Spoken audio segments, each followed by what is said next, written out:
Sometimes the only thing standing between our soul and the demonic entities of hell is a good old-fashioned exorcism, and today we're counting down some of the priests who have come face to face with the forces of evil and lived to tell the tale. I'm your host James, and these be the top 10 priests who came face to face with a demon. And we're starting off this list with Gabriele Amorth, Italian Catholic priest who's basically known as the king of exorcisms. He'd performed around 60,000 of them throughout his career as an exorcist, and along with 5 other priests formed the International Association of Exorcists in 1994, which sounds like it would make for a pretty wicked comic book. So this guy dealt with a lot of demons, obviously, but this guy was a founding member of the International Association of Exorcists, so demons were just part of his everyday routine. He'd often perform around 5 exorcisms before lunchtime. He loved the smell of holy water in the morning. But it wasn't just random underling demons that this priest exorcised. In 1997, Father Amorth came face to face with the head honcho himself,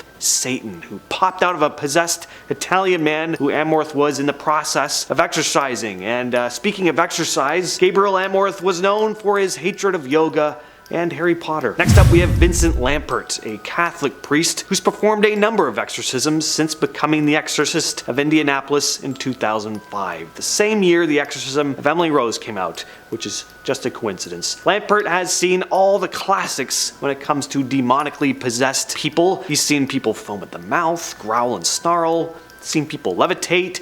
He's also seen folks, quote, drop to the ground and begin to slither like a snake across the floor. Not sure if he was specifically talking about being in an exorcism there, or if he accidentally walked in on a breakdancing performance. Lampert has also reported horrible odors in the rooms he's performed his exorcisms in, which also makes sense with all that yelling, growling, and grunting, weird noises coming out of these possessed folks. I can see some of them pushing out a bit of a wet fart at the same time, or worse. All that reckless abandon can be exhilarating, but comes with a certain loss of control. Next on the list we have the Exorcism of Roland Doe. So this is one of the most infamous demonic possession cases probably ever documented. The Exorcism of Roland Doe took place in the United States in the 1940s, and Roland Doe was just a pseudonym given to protect the individual's true identity. He was a young boy who reportedly exhibited disturbing and unexplained behavior, leading his family to believe he was possessed by evil spirits. The events that followed were a heavy inspiration for William Peter Blatty's novel, The Exorcist, and the subsequent film that it was based on. According to accounts, some pretty wild stuff happened here. Apparently he levitated, objects moved on their own, and he experienced changes in his voice and appearance as a series of exorcisms were performed by Father William Bowdern and his crack team of priestly warriors. The exorcisms were pretty intense, lasting several weeks. Witnesses claimed to have seen Roland convulsing, speaking in strange languages, and displaying an aversion to religious objects. The priests employed prayers, holy water, and religious artifacts during the exorcism rituals, aiming to expel the demonic entities believed to have possessed him. Next on the list is Theophilus Riesinger. Theophilus Riesinger was a German-American priest who was tasked with conducting an exorcism on a 46-year-old woman named Anna Eklund in 1928. Eklund's case was particularly significant due to the severity of her possession. Riesinger, driven by his strong faith and deep understanding of spiritual matters, undertook the task of helping Anna regain her freedom from the torment she endured. With unwavering determination, Riesinger confronted the forces that had taken hold of Anna, invoking powerful prayers and rituals to combat the malevolent presence that was deep within her. The exorcism lasted for about 23 days, but through his efforts, the demon, or demons, residing within Anna finally left her, allowing her to find solace and return to a normal life. Number 6.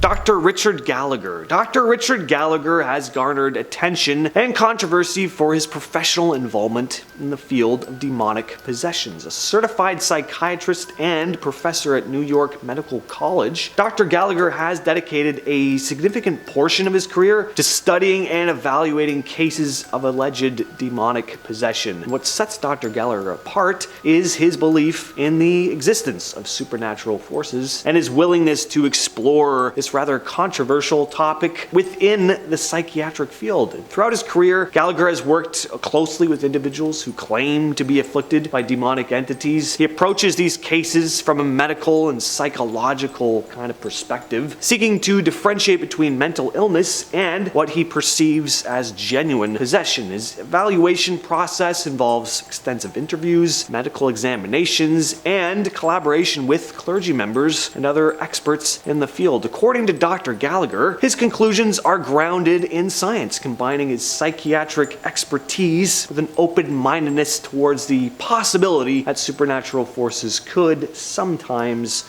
be at play. James J. LeBar. This next case is interesting because it was an exorcism that actually aired on television in 1991, an episode of ABC's 2020. Full episode is on YouTube and it's a rather unsettling watch. Whether you believe in the devil or not, it's still a young person going through a crisis and you feel bad for her. Luckily, she is okay now. This wasn't an Annalise Michael situation. The girl's name was Gina, who was 16 at the time, and church officials claimed that she was plagued by demonic spirits. So you watch as Gina is surrounded by family and friends as two priests perform an exorcism on her. A lot of people thought the broadcast was kind of exploitive. This was a girl, obviously, who had some psychological issues. Even some members of the Catholic Church thought this was wrong. Reverend Richard McBrien, chairman of the theology department at the University of Notre Dame, was quoted saying, "To sprinkle holy water over serious and complex problems is to trivialize them and ensure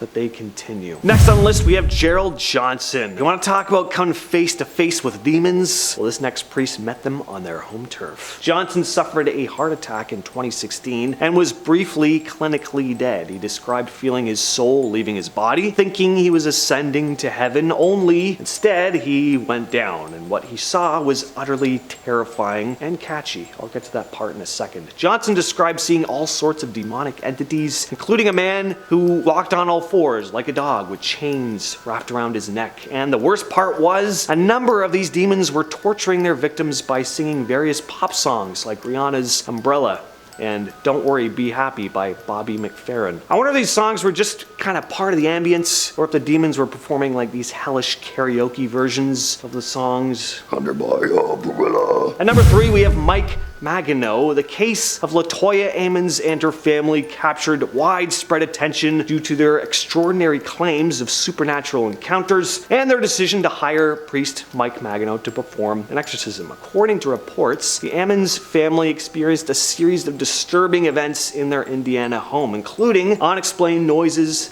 levitation, and changes in behavior. At one point, the Department of Child Services was called to the home, and a member of the DCS reported seeing LaToya's youngest son, who was 7 at the time, walking up one of the walls backwards. In search of answers and relief from this whole ordeal, the family turned to Mike, who believed that the disturbances were the result of demonic possession. As the appointed exorcist, he embarked on a challenging and lengthy process to rid the family and their home of the alleged malevolent forces. Witnesses who were present during the exorcism described seeing LaToya displaying bizarre behaviors such as convulsions, speaking in unknown languages, and exhibiting extraordinary strength. The atmosphere during the exorcism was said to be eerie and very intense, leaving a real impression on those involved. At number 2, we have Father Gary Thomas, an American Catholic priest who has become known for his alleged encounters with demonic entities, which served as inspiration for the film The Rite. According to Father Thomas, his journey into the realm of exorcism began when he was asked by his bishop to undergo training as an exorcist. At first, he was kind of skeptical, but he embarked on a path that would test his beliefs and expose him to the reality of evil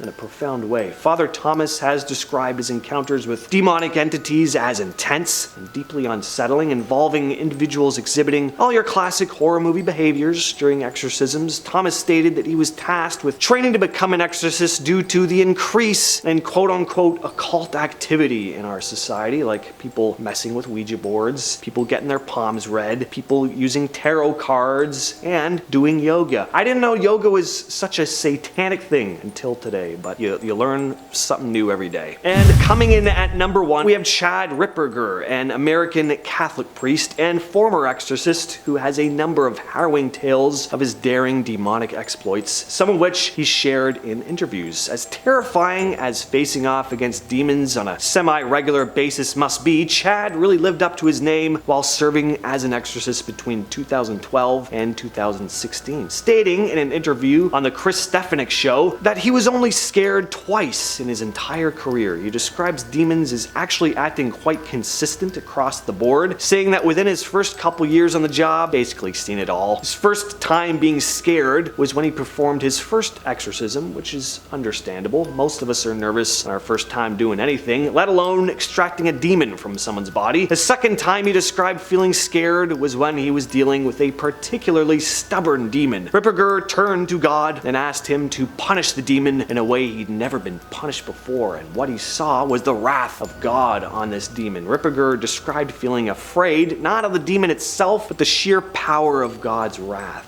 You know what? I like this priest too. I've watched him in a couple interviews. I don't know about the whole demonic possession thing, but he doesn't sound like a complete nutcase, and he looks kind of like my Uncle Joe. With all that said, I've been your host, James, and I'll catch you, yes, you specifically, in the next video.